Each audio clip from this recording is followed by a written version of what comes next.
Good morning. Welcome to our Sunday school this morning. We're going to be watching the next part of the video about getting good at your finances with the speaker from McAllen, Texas. So if we can just have Juan open up in prayer.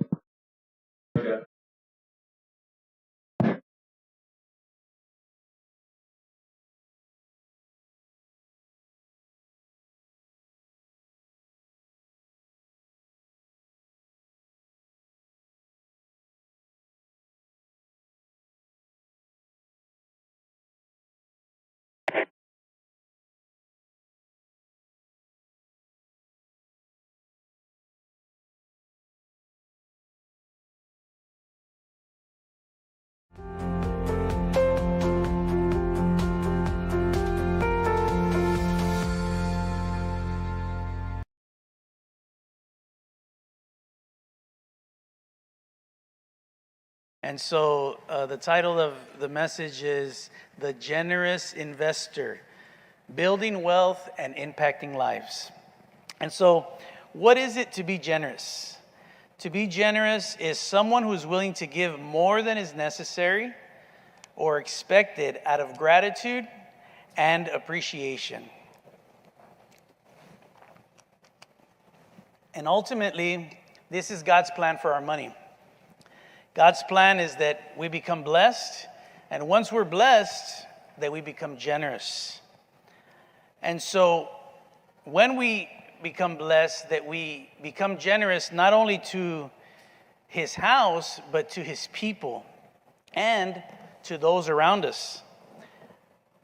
Galatians 6:10 says, "Therefore, as we have opportunity, let us do good to all, especially to those of the household of faith." 2 Corinthians 9:11 says, "You will be enriched in every way so that you can be generous on every occasion, and through us, your generosity will result in thanksgiving to God."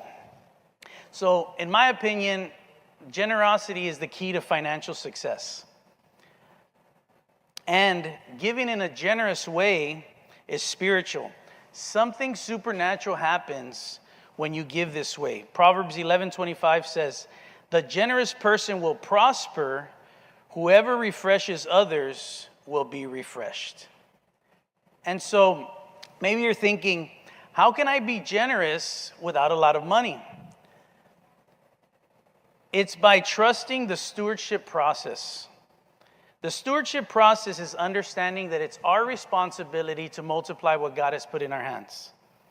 Always make room for God and his people in our finances, and then we can watch God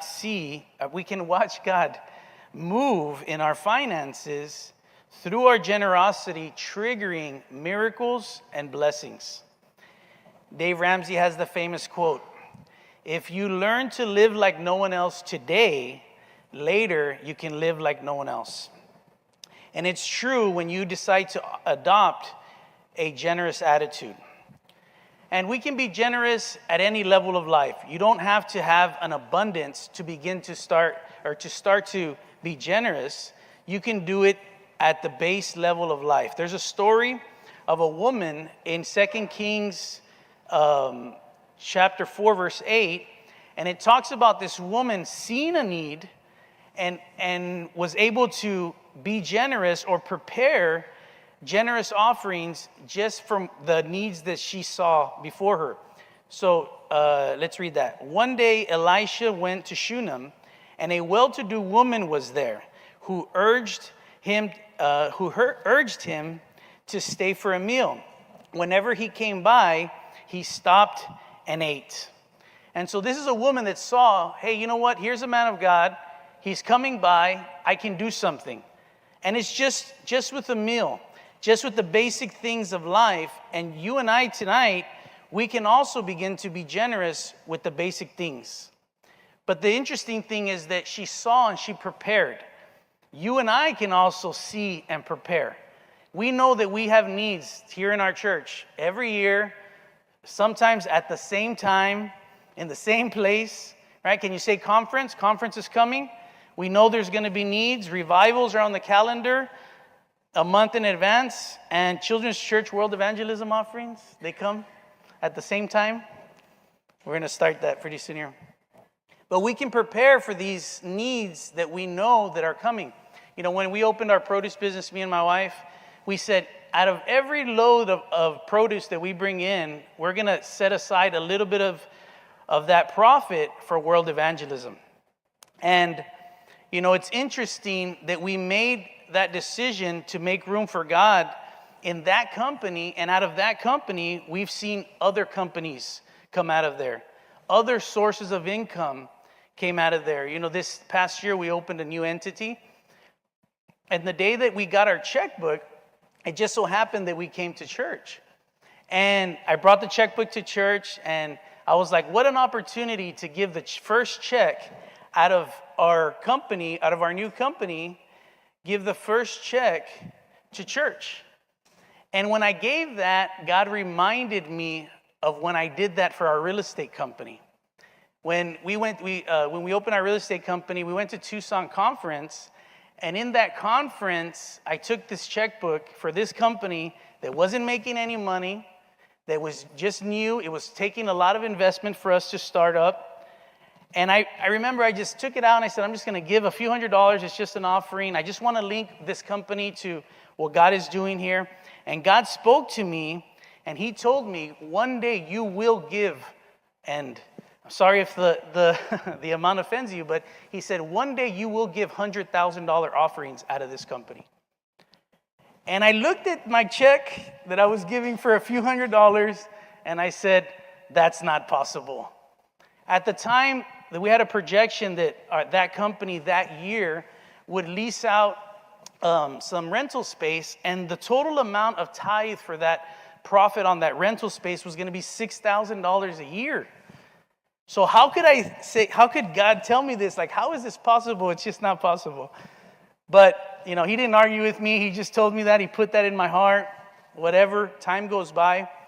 And the reality is that we've been able to see that come to pass. And so that's what God can do if you begin to make room for him and you are generous with what you have. Now, it is our responsibility to multiply what we have. It says it in Matthew 25:27. It says, he's telling this is the master telling the 1-talent servant, well, then you should have put my money on deposit with the banker, so when I return, I could receive back interest. And what he's saying is that I'm expecting there to be a return on what I put in your hands. The more responsible and productive that we are with our money, the more God gets involved. And you're probably thinking, okay, well, how do we start, right? Last week we talked about let's organize our finances.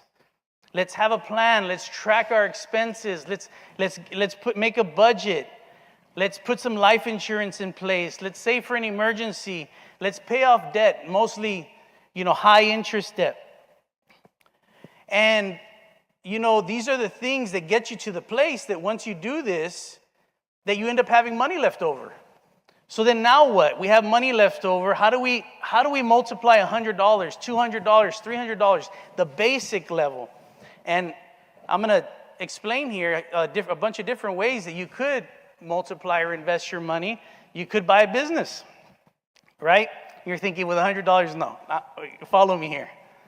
You could buy a business, but if you have money to invest and you buy a business, I've done that before and it didn't go too well. You could put your money in precious metals, right? You could buy real estate. You could buy cryptocurrency.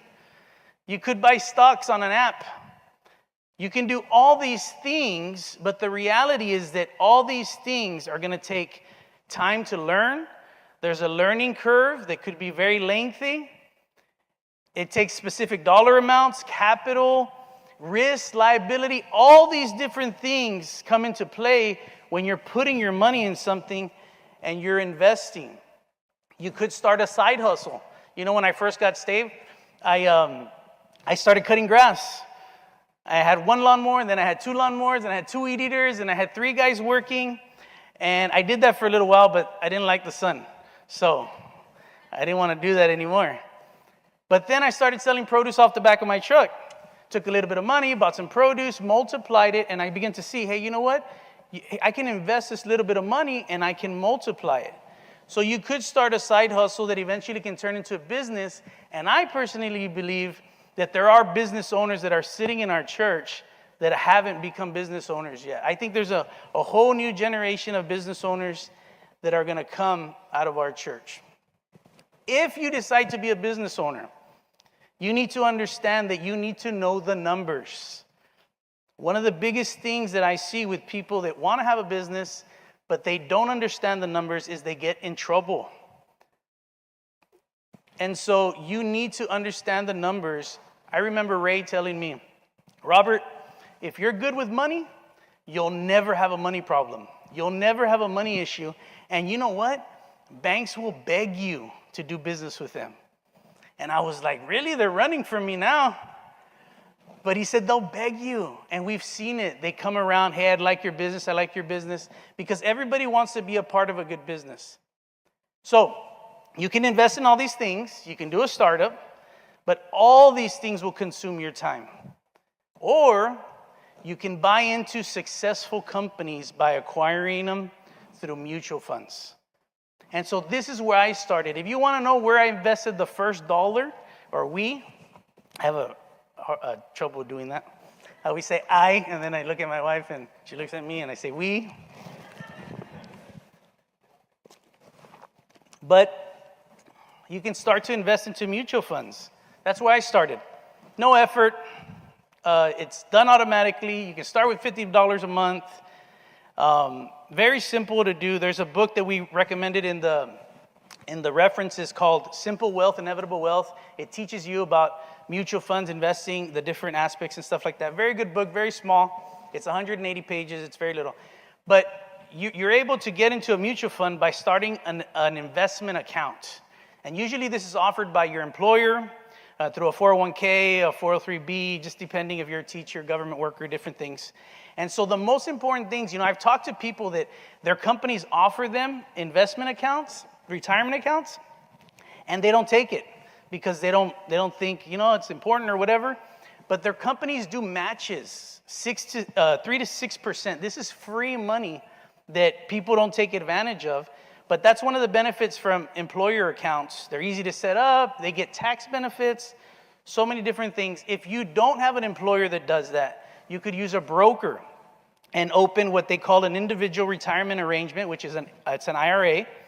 And there's traditional IRAs, there's Roth IRAs.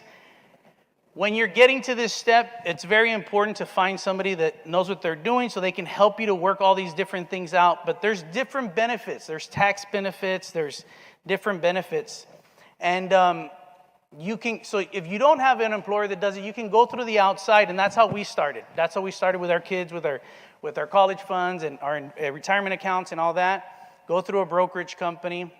And, if you say, well, I don't know where to start, or I don't know even the beginning, Allstate, New York Life, Farmers, banks have wealth management departments. It's endless to where you can get. What I used is Farmers. Why? Because when I met Ray Verial through Farmers, not only did I gain an access to begin to start investing, but I gained a mentor.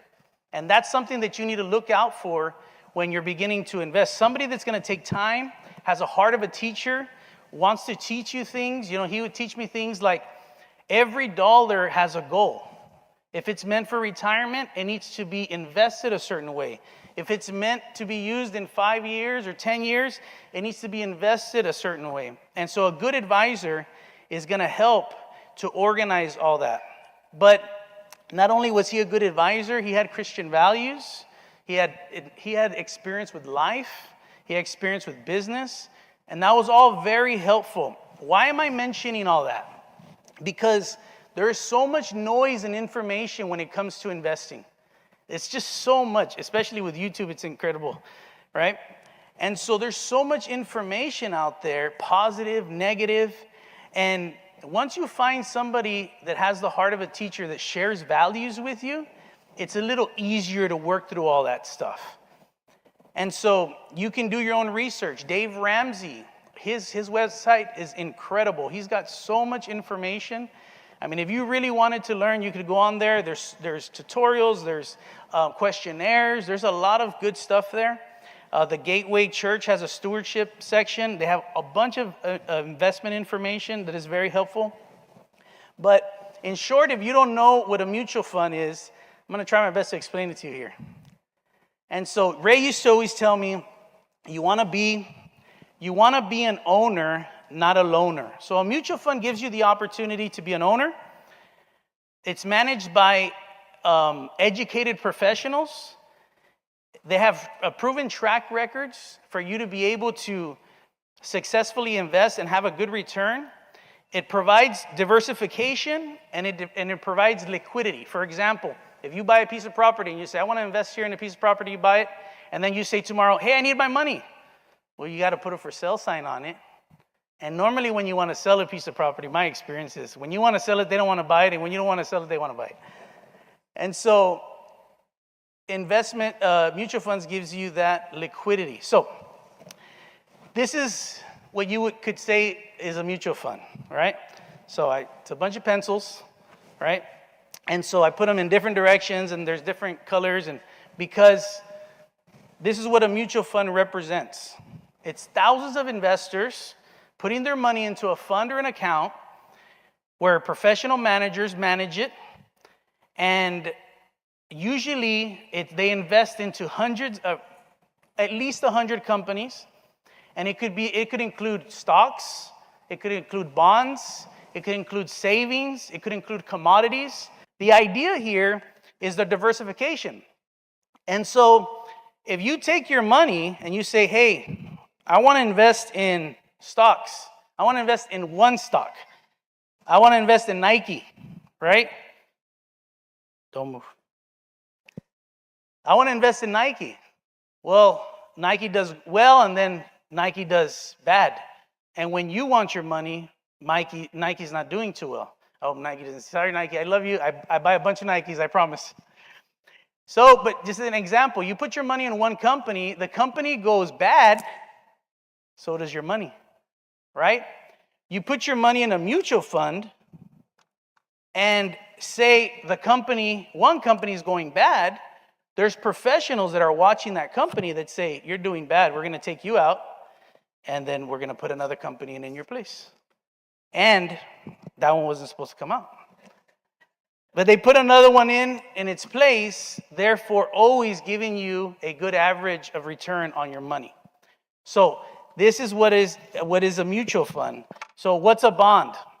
A bond is basically you loaning money to a government entity or a company. That's what a bond is. It's secure money. You make very little interest. What is a stock? A stock is buying a piece of a company. But like I explained, if you put your money in a stock and it crashes, then your money could be worth zero. In a mutual fund, it's so diversified that it'll always be worth something.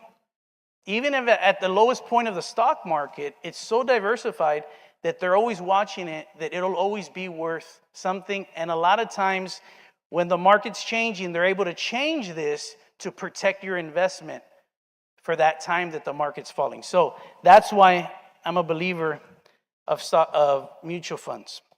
So I want to explain something to you that's called opportunity cost.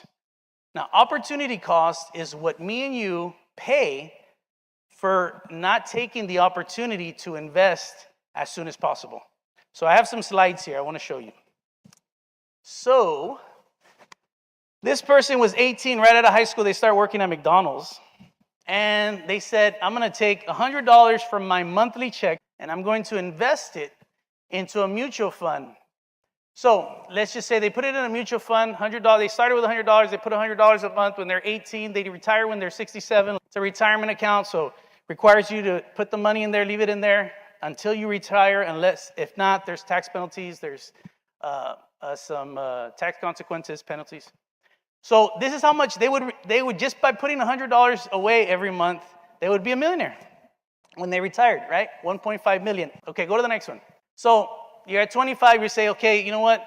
I got a family now, I got to start thinking. So you'd start doing it. The difference between waiting 7 years, this is what opportunity cost is. The difference between waiting 7 years is half of the value of that mutual fund. So let's go to the next one. So you say you're 30 now. 30. There you go. So you're 30 and you say, hey, I'm 30, so I got to put more. So I'm going to do double. I'm going to do $200 a month. And so being 30, doing $200 a month, it was a lot cheaper being 18, doing $100 a month. So then you get 900,000, right? So then let's look at the next one. So then you say, 40, I got to start doing better. I got to start doing more. So let's start putting $300 a month. And you end up with less money, putting more money at 40 than you did at 30. So then you say, I'm 50, right? So let's go to the next one. You're 50, so you're saying, I really got to get ahead. So let's go $500 a month, and you end up with $268,000. So that's what opportunity cost is. The sooner we start is the better. That's what I'm trying to explain. And so there's a few, thank you for that. So there's a few reasons why people don't begin to invest their money. Oh no, because look at what happened with Bernie Madoff. That's why I'm not going to put my money there, right? You guys know who Bernie Madoff is? Okay, maybe you don't. I do. But anyways, he was a shyster. So fear of the stock market. Oh, it goes up and then it crashes and we're going to lose everything. The lack of money due to lack of good financial management or prioritizing. Because if we think about it, we're only looking for $100 or $200 a month. We're not looking for all of our paychecks to go into this stuff, right? And so I found this little statistic. It says the shares of Americans who own stocks has never been higher or never been so high. About 58% of U.S. households own stocks in 2022. So 58% of America is doing this, and the other 42% of it could be some of us. We're not taking advantage of it, right? Warren Buffett says, the best time to plant a tree was 20 years ago. The next best time is today.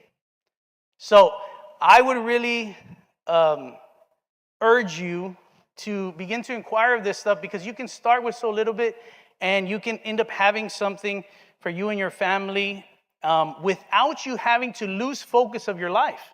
You don't have to take any attention off your kids. You don't have to take any attention off your wives. You can keep coming to church, keep doing everything, and you're still multiplying your money. The data shows that people that don't have money invested into retirement, into any investment account, is not because of lack of the best portfolio. Like, oh no, because I'm not going to invest in that fund because it charges you too much when you put the money in. Or, no, I'm not going to invest in that because I don't believe that they should invest the money in that company. It's not because of everything being perfect. People don't have money invested for their retirement or invested for their family or their kids because they just never started. You know, when we started with $50 a month. My financial advisor was just do $50 a month per family member. And what he was trying to get me to do is just build a habit. And when I had extra money, I said, hey, I have extra money. I can put more and more and more and begin to see better results. So, but it's the most simple way. Right now, we have several companies. And when you have the experience of dealing with business, employees, taxes, so many different industries, different markets, you begin to see the value of investing in something like that. Because all you do is, here, take my money, go invest it, make money. You don't have to worry about it. And so it's a very good thing that can be helpful to you. And like I said, I recommend that you get inquired of it and begin to start that. Now, our job's to multiply, but we also have another way we can multiply is by being generous. This is God moving supernaturally in our lives.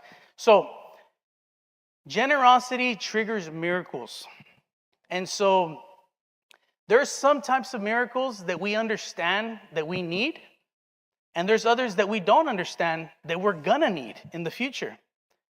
You know, this past year, me being sick, I was spending a lot of time at home in my closet praying. I needed a miracle. I wanted God to do something. Doctors couldn't tell me what was wrong with me. And I remember being in there one day and just praying and really asking God, I need a miracle. And I was begging God for him to heal me. And you know what God told me? He told me, I want you to give 3 offerings. And I was like, what does that have to do with this, I was really, wanting him just to instantly. And he says, I want you to give 3 offerings. I called Pastor. Hey, Pastor. They weren't for our church. They were for other things. Hey, Pastor, I'm going to give this, and this is what I feel God is telling me to do, and so we do it. A few months later, the time passes by, and Pastor calls me and says, hey, I want to know if you want to go with the team to Africa. And I'm like, if God makes me better and heals me, I'll go. And that was me challenging God. That was me telling God, hey, this is my way out of this. You got to make me better, A few months pass by, and I'm with Pastor, and we're talking. Everything's fine. I feel good. And he tells me, hey, are you going to Africa? And I was like, then I felt like, man, if I don't say yes, I'm not gonna feel better anymore. So I said, yeah, I'll go. And I remembered, I said, God, if you make me feel better, right? So he calls Pastor Safa. Hey, I got some good news. The team just grew by 3. And he tells Pastor Safa, we're going. And so we end up going, so we go, we take the trip. Pastor Safa asks, hey, do you mind sharing your testimony? And that turned into preaching. I don't know how that happened, but it turned into preaching and picking up offerings and all this stuff, right? Well, it was really interesting that, I'm there and I'm praying in my closet that day. God tells me, I want you to give an offering for the building fund for Sierra Leone. When I'm behind the pulpit taking the offering in Sierra Leone, in that building project, God was reminding me, like, you wanted a miracle, right? But you didn't know that through this giving, this is how I was going to do that miracle. And so some of our giving is going to be linked to miracles that we know. But like I said, others are not, things that we don't know.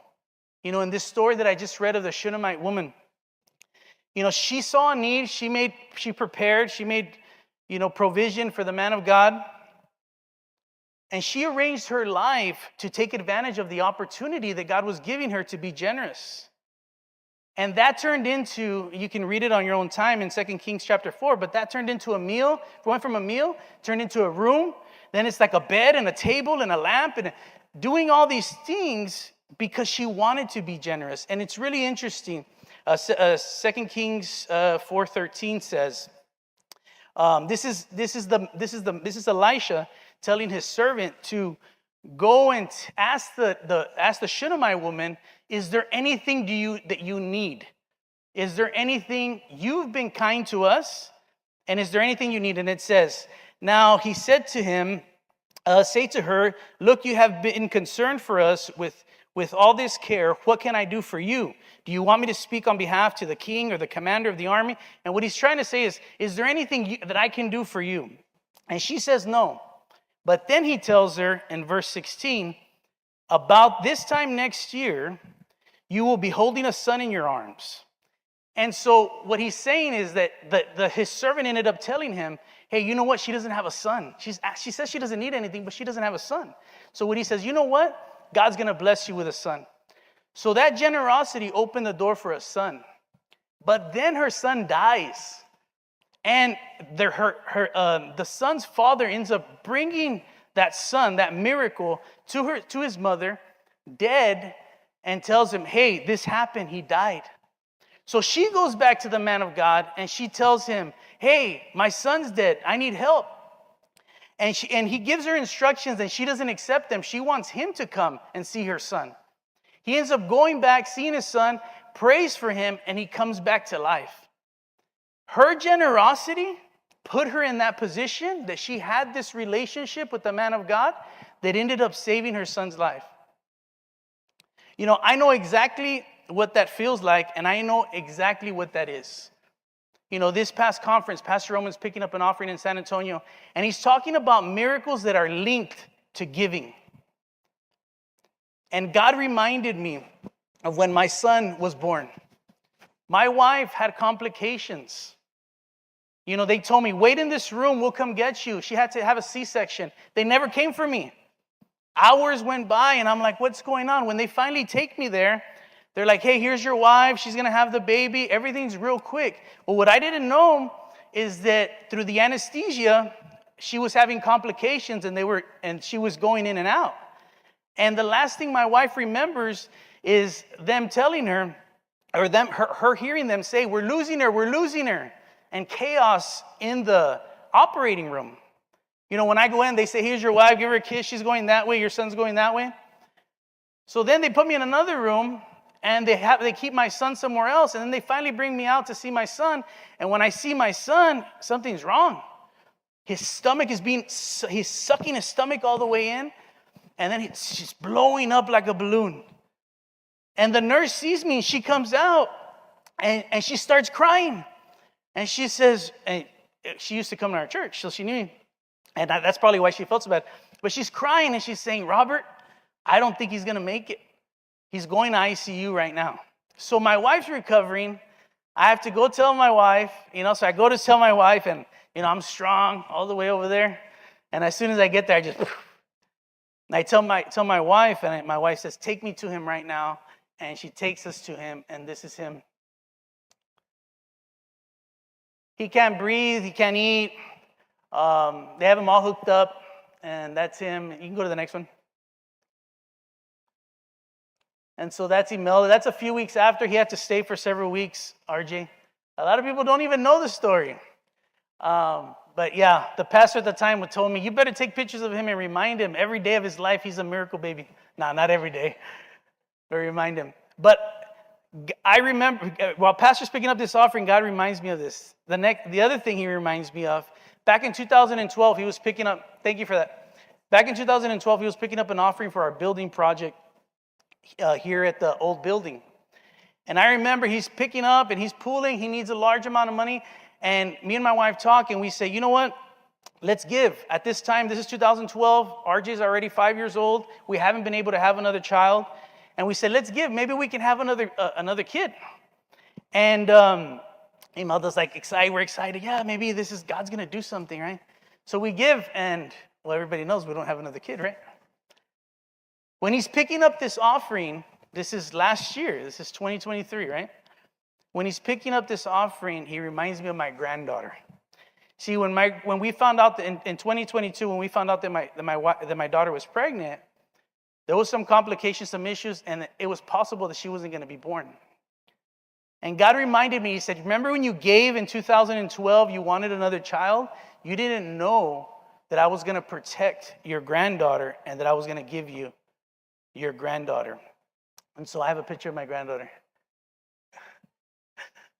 I'm like just trying to look for an opportunity to show a picture of my granddaughter, right? But God told me, that's a gift from your generosity. Thank you. So not only does generosity trigger miracles, but generosity triggers blessing. 2 Corinthians 9:6 says, remember this, whoever sows sparingly will reap sparingly, and whoever sows generously will reap generously. And so, in my opinion, as a business owner, as a businessman, if I could call myself that, my biggest return on my money has been being generous to God's house. When I wanted to get into real estate, I bought a piece of land. And they said, land will make you rich. Income producing property makes you a living. If you can buy land in a good location, hold on to it, it will multiply many times over. So I bought a piece of land. And after owning it for 3 years, my endurance for investing and having money locked up was very low. I wasn't a good investor. So I said, you know what? I'm going to sell this piece of land. And I sold it, and I took that money and I bought something else. Within a few within a few years, the guy I sold it to calls me and says, hey, they're offering me 5 times more than what you sold it to me for. Should I sell it or should I keep it? And I told him, you should keep it. I should have kept it. But when I took that money and I reinvested it, I put it somewhere, and I put it in a very specific property. And the reason that I put it in that property, because around the time that I was looking to move that investment, we were building the church building. And I was so involved and invested in the church building that I started to learn, hey, the cost of development, property, the cost to build. I started to understand the cost of financing when it came to commercial industrial property. I was so involved that I knew everything by the time we were done. So I bought this particular piece of property understanding that, and within a few years, that investment multiplied 1,000%. So I'm thinking, I sold this piece of property, this land. Man, I blew it. I could have made all this money. But God knew what was going on. And God knew how he was going to protect me and help me. And I linked that to being generous to God's house. And so in my business world, in my business life, I've had three main goals. The first one was to own a business that was profitable. The second was to replace the business that I had in case something would ever happen to the first business, right? Like a backup plan. The third was to retire when I was 40. God has made all those things come to pass in my life. And like I said, my biggest accomplishment, if you could say, is linking my finances to God and putting God's house, God's people, inside my financial plan. And so, from here forward, now what's next? Next is, my only goal is to have a financial legacy that honors God. If God's gonna bless us, if God's gonna move in our life, he has to get the honor. He has to get the glory, right?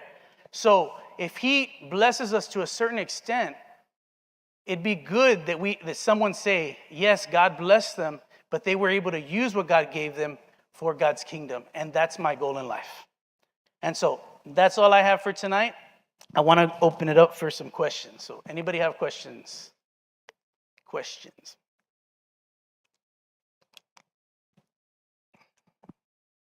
Okay, go ahead. I just wanted the name of that book that you said it was called Simple Wealth. Simple Wealth, Inevitable Wealth. Okay. It was the first book that was given to me when I started investing. It's little, and it's a great book. Nick Murray, very good when it comes to investing. Good book. Anybody else? Any more questions? Ruben?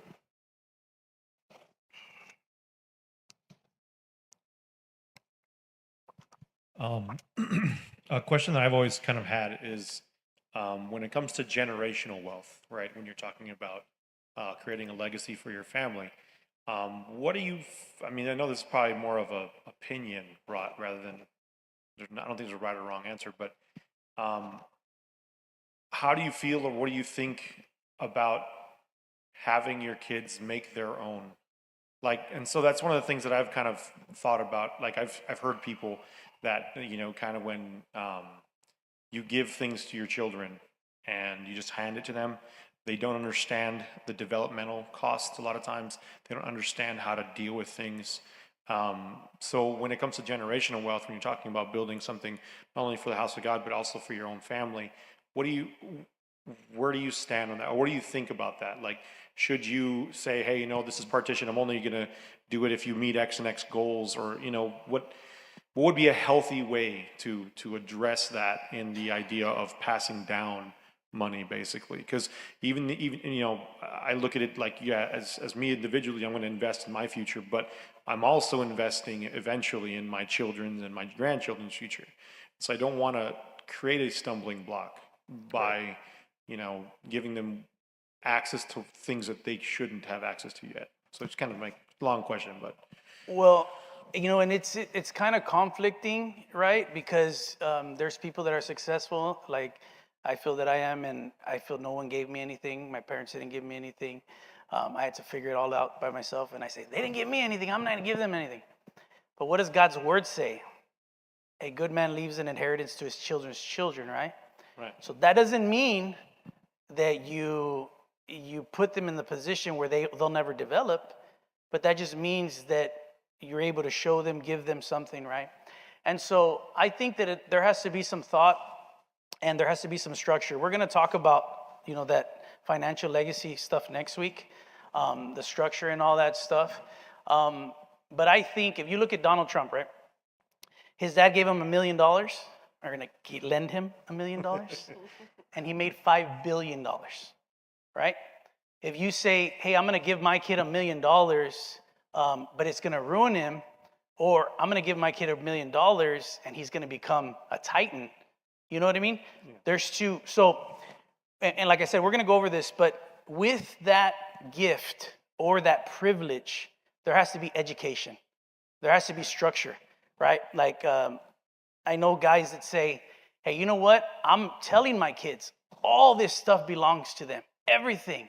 But I'm telling them, if they don't do this, this, and this, they ain't getting nothing. Yeah. If they get into drugs and alcohol and things that are going to ruin their lives, they ain't getting nothing, right? And then other people, they give them everything, and we know that there's ruin, their lives are ruined there. And so the biggest thing for me, like I said, we're going to discuss it a little bit more, is education and impartation of vision. Your goals. God gave you goals. God gave you purpose. Right? And when he blesses you, there's going to be accountability for that. And that finance that he gave you has to have an end goal, right? We have to pass that down to our kids. Like, hey, you know what? This is why we're blessed. This is what we do. The vision, the purpose, and all that stuff. And I'm giving away all my material for next week. But anyhow, Ruben got ahead. So that's kind of my perspective on that. But, God blesses you, and you're going to have to bless your kids. So there's going to have to be some blessing. The other day I'm sitting there and I'm saying that, because me and Mother fight about this, right, all the time. I ain't giving our kids nothing, and we got to give them something. No. And God spoke to me. He's like, did I do that to you? You get saved, you get your heart right, you do right, and boom, you have all this blessing, all this access, right? So that's kind of something you need to balance. Now, depending on your kids, what they're doing and all that stuff, you got to work all that stuff out. But we'll talk a little bit more about that next week. Yeah. Good question, Ruben. Stacy. Our kids, like, they get birthday money. They have a little bit. They don't have like tons. But because I know my Kaya, he's been on me like, Mom, his teacher's like, we need to put it in the IRA, and then he's throwing all these names at me, and I'm like, I don't know what that means. Like, right. So what do you recommend for them and specifically their money, not money that we give them, money that they've saved on their own? It's literally sitting in a piggy bank. Yeah, I think as soon as you can open a custodial account for them, a bank account where you're on it, you can see what's going on with it. I think that's good. It teaches them about banking, teaches them about how things work and all that. If you don't have a college fund for him, then you could start doing that. Now, a college fund is really good because you don't get taxed on the growth. You get taxed on the money going in. You don't get taxed on the growth. It's meant to be used for college. If you don't use it for college, you can transfer it to another account. And it can be, at that time, they'll have different tax, consequences for doing that. But if you get him, if he's got money and you're not investing for his college, say, you know what? You start investing for your future, in a 529 college plan. And then he can start thinking about what you want to be, what kind of, what do you want to go? Do you want to go to school of trade? Or do you want to go, to be a teacher? You want to be a doctor? What do you want to be? Let's start investing in your future, start getting them to think like that.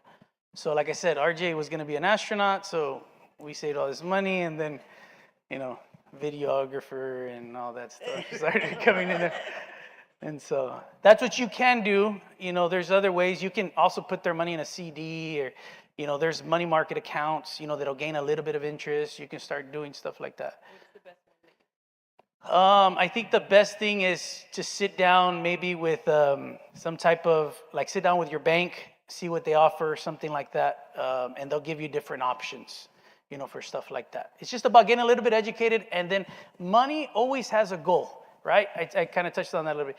So depending on the goal for the money is depending on the vehicle, the structure of the money, because there's consequences when you invest the money with the wrong goal, right? Then you start moving money around.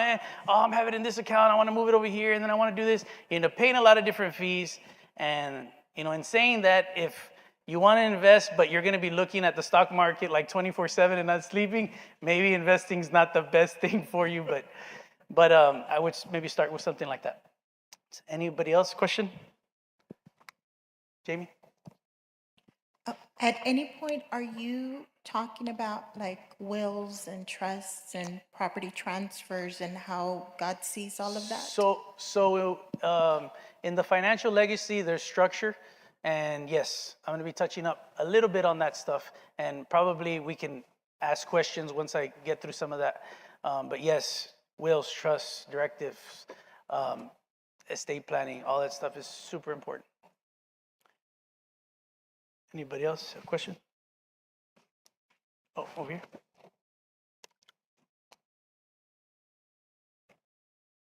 When you said generosity triggers miracles, is that all generosity or just towards the church generosity? No, I think God wants us to be generous to everyone around us. You know, if we see a need, we can be generous. Because what happens if, let's say they're not, if somebody's in a bad situation because they're putting themselves there, like they abuse drugs, like for example, right? And you want to give all your attention to being generous to that person, that's probably not the best situation, right? But when somebody sees you as a Christian and they see you being generous, you're a good testimony. You know, they're able to see, hey man, God saved them, look at their lives, and so you're a good testimony. And so I believe God wants us to be generous, all the time. People around us, sometimes our money, will be wasted a little bit or whatever, but what happens to us because we have that attitude, we have that heart, is God's going to bless us. But God's word says, that we should put God's house first and his people first. It says primarily, right? That's what we should focus on. So, any other questions? You? As far as like investing goes, like stocks and crypto and all that, do you have like certain platforms you suggest or like apps and to like manage your portfolio and stuff like that? Yeah, so I don't manage anything. I don't have an app. I don't check anything. I get my statements and I shred them. I don't even pay attention to them. Why? Because all the money that I have invested in mutual funds is for later. So I don't need to pay attention to what's going on right now. I understand the fund. I understand the rate of return. I understand what's supposed to happen. Yes, yearly, do I check? Do I talk to them? I used to sit down every 6 months with my financial guy and we'd kind of go over stuff and all that. But, I'm a little bit more educated, a little bit more structured now to be doing that. But what I'm trying to get at is that the best thing to do is not to invest in things that are going to take your time and your effort and your energy, because those things take learning. And there's already systems in place that can eliminate all that for you. So my advice is to find a financial advisor that shares the same goals, that shares the same vision as you. Not all of them do. And find them and begin to work out the issues and the questions that you have about investing, and invest into a mutual fund. And that mutual fund, will give you everything that you need as far as a return on your money. That's my opinion. I do not do it. I had gotten into a while back when Bitcoin started really taking off.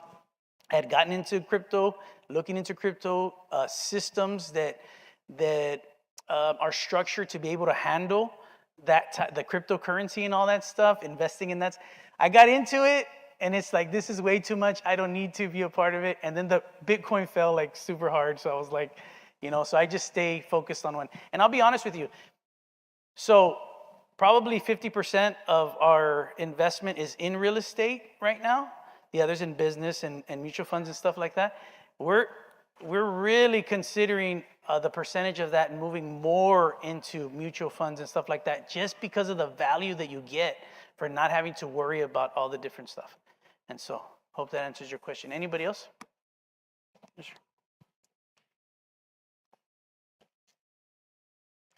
Well, I was always told that when you give something, you don't have to expect anything back, right? So I will feel always guilty that to give something and then say, God, please help me with this or whatever. Is it okay to give and expect something in return? I mean, I guess we shouldn't give expecting something in return. That shouldn't be the reason of why we give. And that's the difference of generosity and giving expecting something in return. Because when you give in a generous way, your heart, your attitude is saying, hey, I'm doing this because I want to be a blessing. I want to help somebody. And when God sees that, the natural response of God is that he's going to bless you, right? Because God knows our heart. Before we even give anything, God knows why we're doing it and all that. He knows our intentions and all that. But when you do it with the right heart, God is naturally going to bless you. You can't, in other words, you can't stop the way that God works and he functions. Even if you say, God, I don't want you to give me anything, I'm just going to give. God's going to give, God's going to bless you. That's who God is. God's a giver. The first thing he ever gave us is his son, right? Died on the cross. He's showing us that God's a giver, that's his character. And when we're generous, that's what he does to us. That's the natural response. So anybody else question? Kevin? No, I'm sorry. I thought you were raising your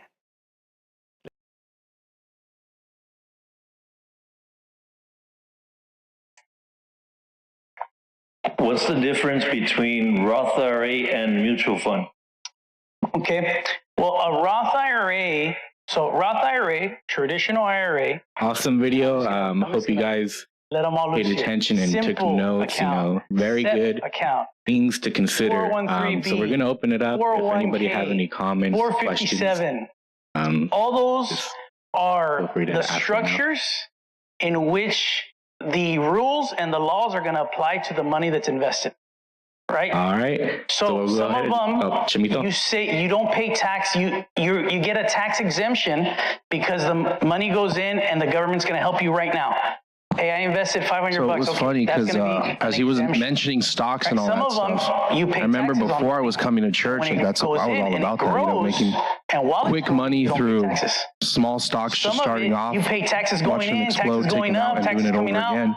Because you've already maximized. I remember getting saved, and I was sitting there kind of like feeling almost convicted out of my own heart, saying like, well, isn't this essentially the same as gambling? The type of fund, through prayer, through reading, through understanding, asking for guidance, you find out that a mutual fund it's not gambling as much as it is investing. Bonds, it's the equivalent of those good stewards that he's mentioned in previous studies, where it's kind of like you're not just going willy-nilly and just throwing it somewhere. You're doing your research, you're making sure it's actually going to bring good fruit from it. You can have a 529 college fund. It's basically saying I'm putting my money where it needs to be, rather than saying I'm putting it to figure out what happens to it. And I used to do that prior. Now I'm a little more long-term when it comes to stocks. But yeah, it was a funny thing that he's mentioning, kind of like how all these options are available, and in real estate you see all these options are available. It's just a matter of taking the step to do it. And a lot of people, even though they're available, we don't know about these things. But it's cool that he's doing these things, because it's kind of like it's showing you, again, like I said last week, these are $300-$500 seminars in the business world each. So it's cool that it's all being given to us for free, and he's bringing scripture to it all. Aspect when you first started out the business of the produce and then moving on to other anybody else businesses, because for me, okay, we'll go ahead and start service at 11.